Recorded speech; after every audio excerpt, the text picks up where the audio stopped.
আমরা অতীতের ভুলের পুনরাবৃত্তি করতে পারি না। আরএসএফের আল ফাশের দখলের পর সুদানে অবিলম্বে যুদ্ধবিরতির আহ্বান পুনর্ব্যক্ত করলেন সংযুক্ত আরব আমিরাতের উপদেষ্টা। গত সপ্তাহে আরএসএফ আল ফাশের শহর দখল করার পর সংযুক্ত আরব আমিরাতের রাষ্ট্রপতির কূটনৈতিক উপদেষ্টা আনোয়ার মোহাম্মদ গারগাশ রবিবার সুদানে তাৎক্ষণিক যুদ্ধবিরতির আহ্বান পুনর্ব্যক্ত করেন।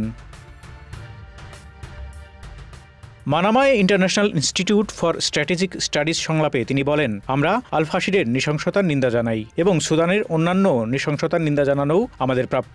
গত সপ্তাহে সুদানি সেনাবাহিনীর সাথে তীব্র সংঘর্ষের পর আল ফাশের শহর দখল করে আরএসএফ। শহর দখলের পর আধাসামরিক বাহিনীকে আইন লঙ্ঘনের জন্য দায়ী করা হয়েছে।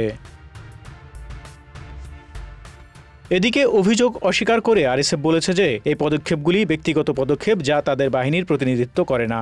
এই দলটি বেসামরিক নাগরিক ও বন্দীদের বিরুদ্ধে গুরুতর নির্যাতনের জন্য দায়ীদের জবাবদিহি করার প্রতিশ্রুতি দিয়েছে।